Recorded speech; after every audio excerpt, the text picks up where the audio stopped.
મિત્રો છેલ્લા લેક્ચરની અંદર આપણે ચેપ્ટર નંબર 2 એના પાર્ટ 2 માં WH ક્વેશ્ચન્સ સાથે સાદા વર્તમાન કાળ જે છે એ અને એના જવાબો એ વસ્તુને આપણે સમજીએ. અત્યારે આજનો આપણો જે આ વિડિયો છે એ એક્સરસાઇઝ સોલ્યુશન્સ એના માટેનો છે. બરાબર છે? તો એક્સરસાઇઝના 3 પ્રશ્નો છે.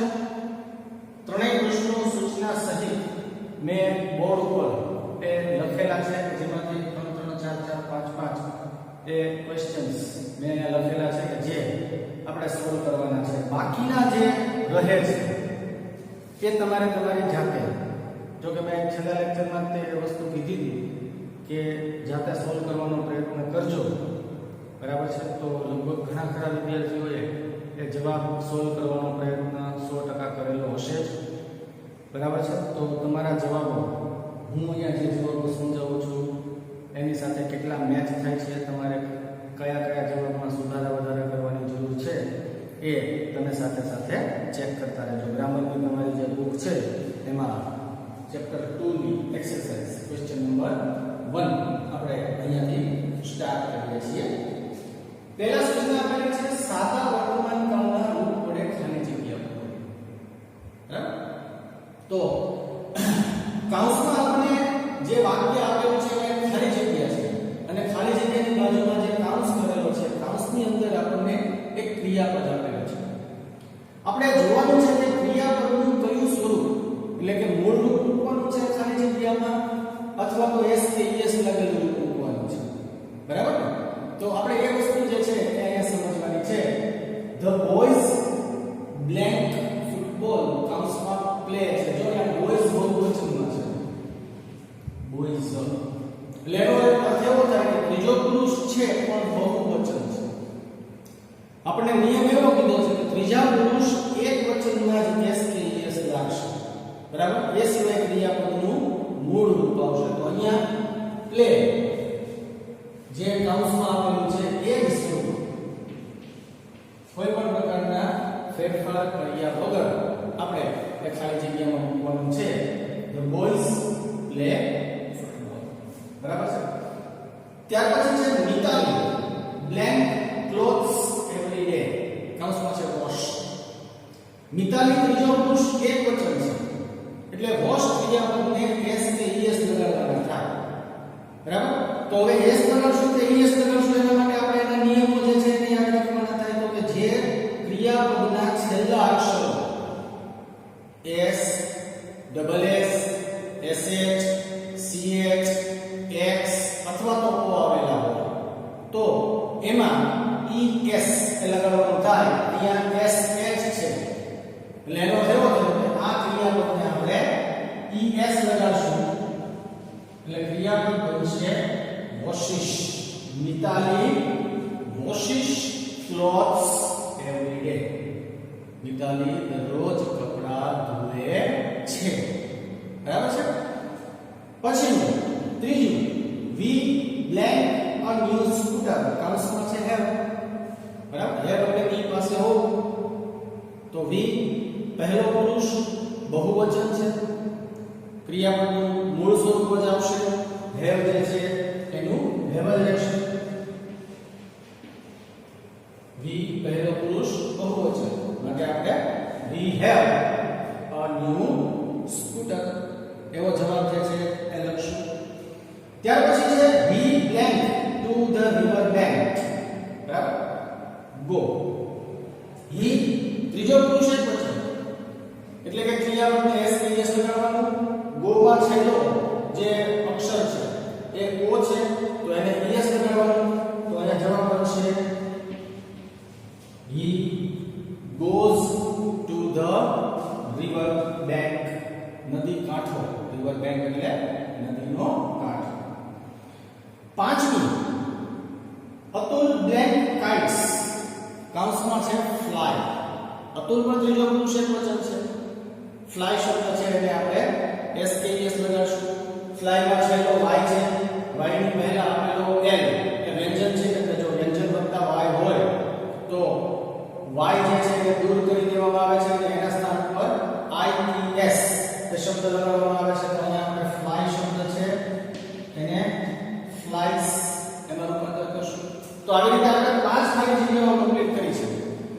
હજી 10 ખાલી જગ્યાઓ બાકી રહે છે, કારણ કે કુલ આપણને 15 એ ખાલી જગ્યાઓ આમાં લગભગ આપવામાં આવેલી છે.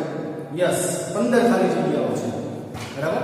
ક્વેશ્ચન એક્સરસાઇઝ નો જે 1 છે એમાં આપણને કુલ 15 ખાલી જગ્યાઓ આપવામાં આવેલી છે. મેં અહીંયા તમને 5 એક્સરસાઇઝની ખાલી જગ્યાઓ છે એ સોલ્વ કરાવી છે.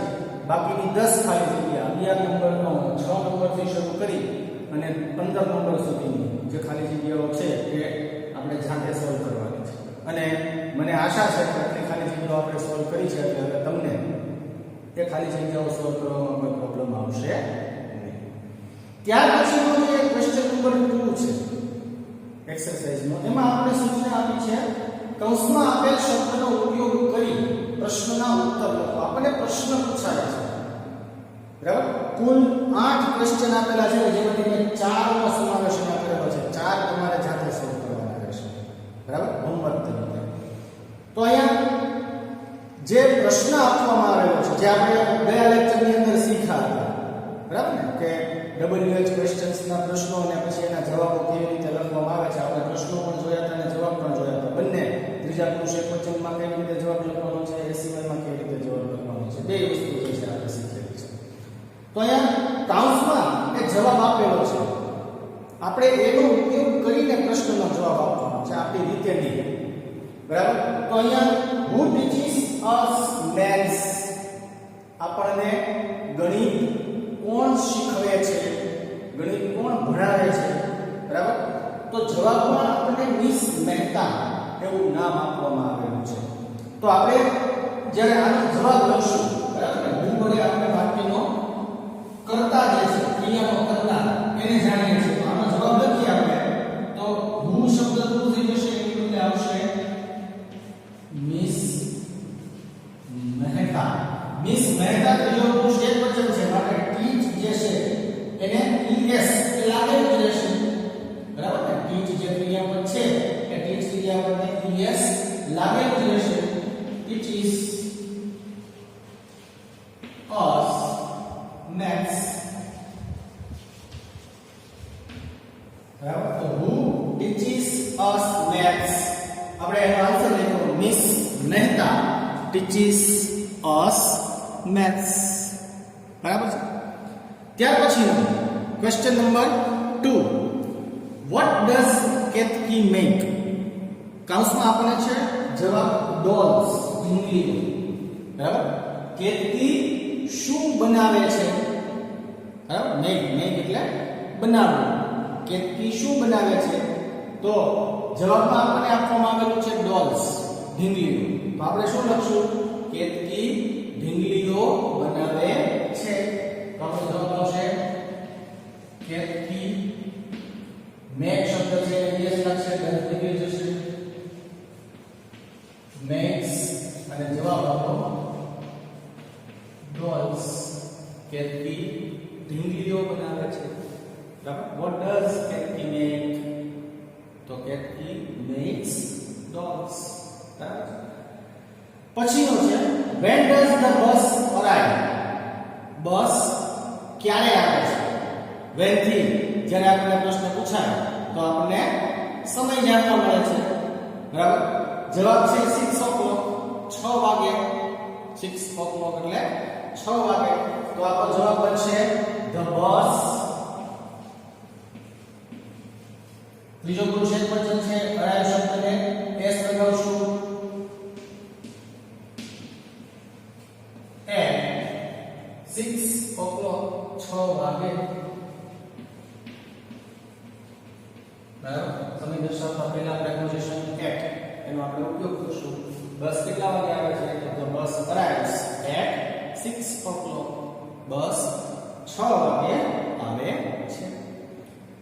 પછી ચોથું છે where does Sunil play? Sunil ક્યાં રમે છે? સ્થળ. where થી જ્યારે આપણે પ્રશ્ન પૂછ્યો તો આ શું થયું? સ્થળ થયું. સુનિલ ક્યાં રમે છે? કઈ જગ્યાએ રમે છે? બરાબર? આપણને આન્સરમાં કૌંસમાં આન્સર આપેલો છે ઇન ધ ગાર્ડન. સુનિલ ગાર્ડનમાં રમે છે, બગીચામાં રમે છે. તો આપણો જવાબ શું બનશે? સુનિલ પ્લે શબ્દ છે એને s લગાડશું. Plays in the garden. Sunil, where does Sunil play? Sunil ક્યાં રમે છે? તો Sunil plays in the garden. તો અહીંયા એક્સરસાઇઝ નો ક્વેશ્ચન નંબર 2 જે છે કે જેના 8 એ વાક્યો આપેલા છે, જેમાંથી 4 વાક્યો આપણે સોલ્વ કર્યા. બાકીના 4 જે છે એ તમારે જાતે સોલ્વ કરવાના છે. ત્યાર પછી આપણે વાત કરીએ ક્વેશ્ચન નંબર 3 ની. તો ક્વેશ્ચન નંબર 3 ની અંદર આપણને સૂચના આપવામાં આવેલી છે, રેખાંકિત શબ્દો ઉત્તરમાં મળે તે રીતે પ્રશ્નાર્થ વાક્યો બનાવો. બરાબર? જો આપણને એક વાક્ય આપેલું છે જેમાં એક શબ્દ નીચે, બે શબ્દો નીચે અથવા તો 3 શબ્દોની નીચે અંડરલાઈન કરેલી છે, તો આપણે જ્યારે દરેક વખતે પ્રશ્ન બનાવશું તો આપણને એક અંડરલાઈન જે સ્થળાંતર કરેલી છે, માનો કે અહીંયા અમોલ એન્ડ નીતા, તો જ્યારે પહેલો પ્રશ્ન બનાવશું ત્યારે આપણને જવાબમાં અમોલ એન્ડ નીતા એવો આન્સર મળવો જોઈએ. બીજો પ્રશ્ન બનાવીએ ત્યારે આપણને જવાબમાં ટુ સ્કૂલ એવો આન્સર મળવો જોઈએ. ત્રીજો પ્રશ્ન બનાવીએ ત્યારે આપણે એટ 11 o'clock એવો જવાબ મળવો જોઈએ. બરાબર છે? તો એનો અર્થ એવો થયો કે આ એક વાક્ય જે આપણને પૂછવામાં આવેલું છે, આ એક વાક્યમાં 3 વખત અલગ અલગ શબ્દોની નીચે અંડરલાઈન થયેલી છે, તો આપણે આના માટે 3 પ્રશ્નો બનાવવાના રહેશે. સમજાઈ ગયું? અંડરલાઈન જે છે અમોલ એન્ડ નીતા, એના નીચે કરેલી જો સોલમ છે, વચ્ચે ક્યાંય કટ થતી નથી, પછી અહીંયા પછી નથી, અહીંયા છે, તો એનો કેવો થયો કે એક જવાબ જે છે તે આ આવશે એટલે એનો એક પ્રશ્ન બનશે, બીજો જવાબ આ આવશે એટલે એનો બીજો પ્રશ્ન બનશે, અને ત્રીજો જવાબ જે છે આ આવશે એટલે એનો પ્રશ્ન નંબર 3 બનશે. તો આ રીતે એક જ વાક્ય જે આપણને આપવામાં આવેલું છે એ એક જ વાક્યમાંથી આપણે 3 પ્રશ્નો તે બનાવવાના છે. મિત્રો આપણે ધોરણ 6 ની અંદર આ પ્રકારના પ્રશ્નો બનાવતા તે સમજેલા હતા, અને કદાચ તમને એ વસ્તુ જે છે થોડી એ યાદ હશે. બરાબર? છતાંય થોડુંક અહીંયા ધ્યાન આપશો એટલે તમને જો કદાચ થોડું ભૂલાઈ ગયું છે તો પણ એક ફરી પાછું તે યાદ આવી જશે. તો સૌથી પહેલા અમોલ એન્ડ નીતા. તો અમોલ એન્ડ નીતા વાક્યના કર્તા છે. બરાબર? ક્રિયાના કરનાર કોણ છે? તો કે અમોલ એન્ડ નીતા. તો વાક્યનો કર્તા જાણવા માટે થઈને આપણે શેનાથી પ્રશ્ન બનાવવો પડે? હુ થી. તો આપણે પ્રશ્ન બનાવશું હુ. હવે મુખ્ય ક્રિયાપદ શું છે? ગો. આપણે હાથ કાઢી નાખો કારણ કે આ જવાબમાં લઈ લઈએ તો જવાબ આવી ગયો. પ્રશ્નમાં આપણે જોઈને લખશું તો જવાબ આવી ગયો. એટલે અમોલ એન્ડ નીતા એ કાઢી નાખવાનો શબ્દ ગો છે એને આપણે શું કયા સ્વરૂપમાં મૂકવું પડશે? એસ કે એસ લાગેલા સ્વરૂપમાં, કારણ કે હુ સાથે ગો લેટર વપરાતું નથી. આપણે ઉદાહરણ જે સમજાતા એને યાદ કરો ફરી પાછું. તો હુ goes to school at 11 o'clock. છેલ્લે પ્રશ્નાર્થ ચિહ્ન. બરાબર? Who goes to school at 11 o'clock? સવારે 11 વાગે શાળાએ કોણ જાય છે? તો આપણને જવાબ મળે છે અમોલ એન્ડ નીતા. બરાબર? હવે આપણે જવાબ જોવો છે ટુ સ્કૂલ. તો ટુ સ્કૂલ જગ્યા છે, સ્થળ. ટુ સ્કૂલ જે છે શું છે? જગ્યા છે, સ્થળ છે. તો સ્થળ જાણવા માટે થઈ અને આપણે શેનાથી પ્રશ્ન પૂછવો પડશે? વેર થી. બરાબર ને? તો આપણો પ્રશ્ન બીજો બનશે વેર ડુ. જો અહીંયા ડુ આવ્યું કેમ? તો કે અમોલ એન્ડ નીતા છે. વાક્યના કરતા બહુવચન છે અમોલ એન્ડ નીતા. તો where do Amol and Nita go at 11 o'clock. બરાબર? at 11 o'clock. બરાબર? હવે અહીંયા સ્કૂલ નહીં આવે. આ પ્રશ્ન જ્યારે આપણે બનાવીએ ત્યારે ત્યાં સ્કૂલ ના આવે કારણ કે એનો જવાબ છે. બરાબર ને? તો જ્યારે તમે જે પ્રશ્ન બનાવતા હશો એ શબ્દની નીચે જે અંડરલાઈન કરેલી છે એ શબ્દ તમારે જવાબ લખતી વખતે લખવાનો નથી, કારણ કે આ તો જવાબ તરીકે આપણને પૂછેલો છે કે આ જવાબમાં મળવો જોઈએ એ રીતે પ્રશ્ન બનાવો. બરાબર ને? તો આપણે પ્રશ્ન બનાવતી વખતે એ વસ્તુને ધ્યાનમાં રાખશું કે જે ના વિશે પ્રશ્ન બનાવતા હોઈએ એ આપણે જવાબમાં ન લખીએ. બરાબર ને? હવે એમાં ત્રીજો પ્રશ્ન at 11 o'clock. તો at 11 o'clock જે છે એ શું છે? સમય છે. બરાબર ને? at 11 o'clock જે છે એ સમય છે. તો આપણે એ રીતે પ્રશ્ન બનાવશું when થી when do Amol and Nita go to school? Go to school. બરાબર? When do Amol and Nita go to school? Amol અને નીતા શાળાએ ક્યારે જાય છે? બરાબર? સમય જાણવા માટે ક્યારે જાય છે એટલે કેટલા વાગે જાય છે, કયા સમયે જાય છે. બરાબર? તો આપણને એ પ્રકારના જવાબ મળશે. તો અહીંયા મિત્રો આ ખાસ ધ્યાન રાખજો. એક જ વખત અંડરલાઈન કરેલી હોય તો એક પ્રશ્ન બનાવવાનો થશે. બે વખત અંડરલાઈન હોય તો બે પ્રશ્નો બનાવવા થશે. ત્રણ વખત જો અંડરલાઈન થયેલી હોય તો આપણે ત્રણ પ્રશ્નો એ એક જ વાક્ય માટે થઈ અને બનાવવાના થશે. બરાબર છે? ત્યાર પછી પ્રશ્ન બીજો, ભૂરીબેન સેલ્સ મિલ્ક.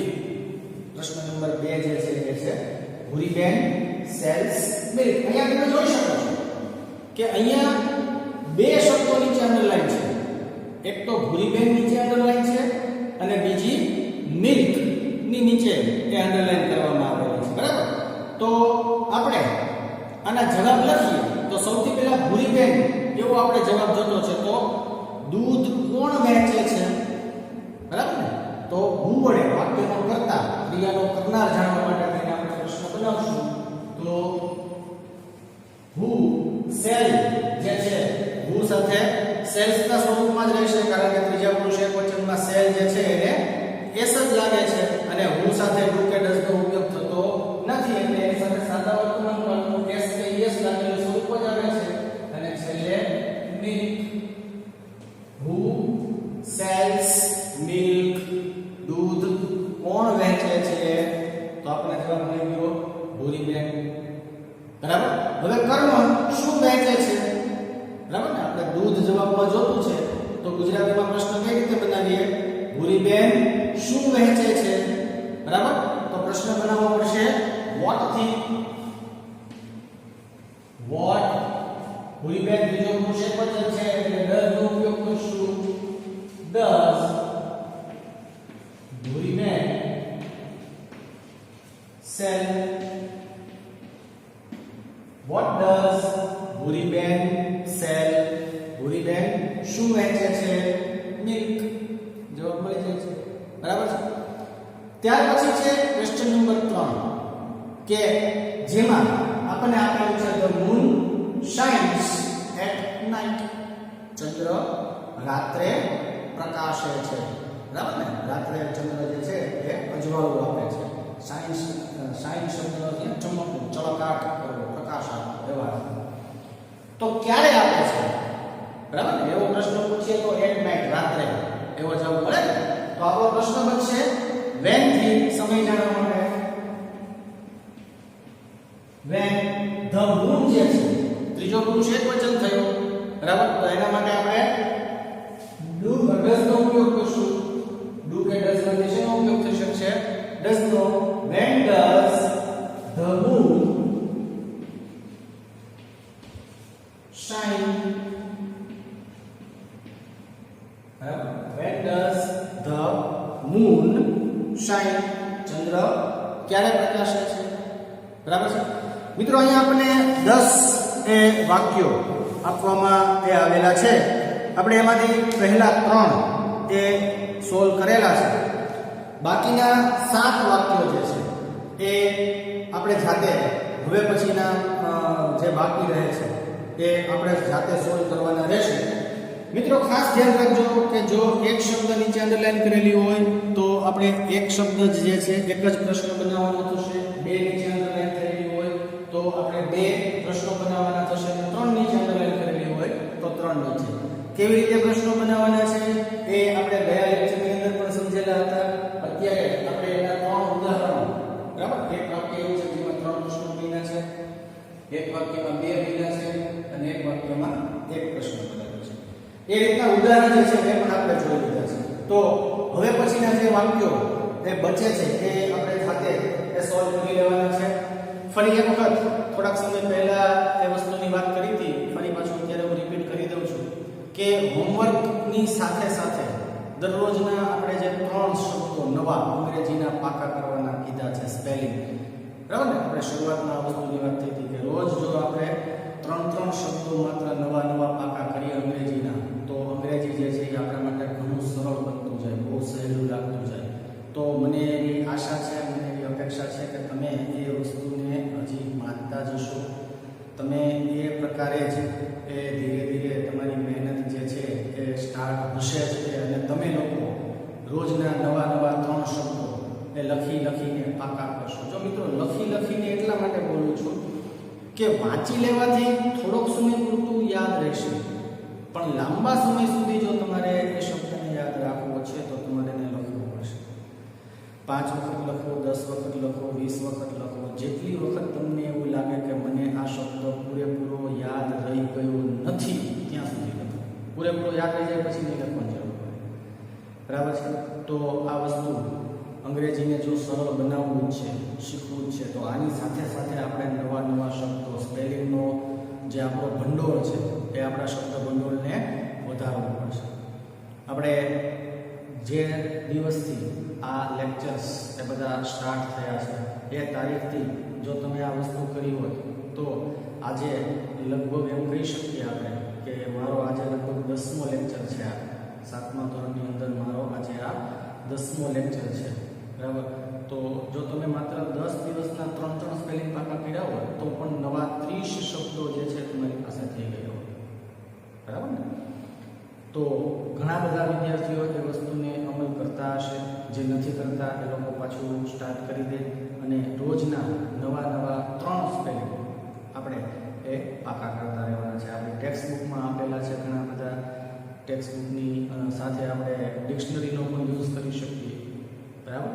ડિક્શનરીની અંદર પણ ઢગલાબંધ પેલી 10, 15, 20 રૂપિયાની ડિક્શનરી આવે છે. હવે તો તમારી પાસે મોબાઈલ પણ છે, તમે મોબાઈલમાં ઓનલાઈન ડિક્શનરી જે છે ડાઉનલોડ કરી શકો છો અને એ ડિક્શનરીમાંથી જે સ્પેલિંગ તમને નવો લાગે કે જે આપણે રોજબરોજમાં એ ઉપયોગમાં આવે છે એવો સ્પેલિંગ જે છે એ તમે જોઈ શકો છો, બરાબર. તો મિત્રો, ભણવાનું ચાલુ રાખજો. અહીંથી જે હોમવર્ક આપવામાં આવે છે હોમવર્ક કમ્પ્લીટ કરતા રહેજો. આપણે જે આપણી ગ્રામર બુક જે છે એમાં આજે ચેપ્ટર નંબર 2 એ પૂરું થઈ ગયું છે. તો ચેપ્ટર નંબર 2 સુધીમાં જે કાંઈ પણ વસ્તુ બાકી હોય, બરાબર, એ આગળના વિડીયો જો જોવાના બાકી રહી ગયા હોય તો એ જોઈ અને જેટલું તમારે કમ્પ્લીટ કરવાનું બાકી છે એ પૂરું કરી નાખજો. અગાઉ PDF જે છે યુનિટ નંબર 1ની ટેક્સ્ટ બુકમાં જે લખવાનું છે, બરાબર, એ બધી જ વસ્તુ તમને સાથે લખાવતો ગયો છું, સમજાવતો ગયો છું. PDF ફોર્મેટમાં પણ એ વસ્તુ જે છે મેં તમને મોકલાવી દીધી છે, તો એ વસ્તુ પણ તમે પૂરી કરી લીધી હશે. ફરી પાછું એક વખત એ બધી વસ્તુનું રિવિઝન એ આપણે કરતા રહેવાનું છે. મૂકી નથી દેવાનું કે ચાલો પહેલો પાર્ટ પૂરો થઈ ગયો, પહેલો યુનિટ પૂરો થઈ ગયો એટલે હવે એને વાંચવાની જરૂર નથી. ના, એમાંથી રોજ થોડીક એક્ટિવિટીની જે એક્સરસાઇઝોના જે મેં તમને સ્પેલિંગ આપેલા છે એમાંથી રોજ નવા 3 સ્પેલિંગ પાકા કરવાનું શરૂ કરી દો, બરાબર. ઘણી બધી જગ્યાઓમાંથી તમે સ્પેલિંગ જે છે મેળવી શકો છો જો તમારે ખરેખર સ્પેલિંગ પાકા કરવા છે તો, બરાબર. એમાં તમારી પાસે ગુજરાતી અર્થ પણ છે, ઉચ્ચાર પણ છે, સ્પેલિંગ પણ છે, બરાબર છે. તો મિત્રો, ફરી પાછા આપણે એક નવા લેક્ચર સાથે ફરી પાછા આપણા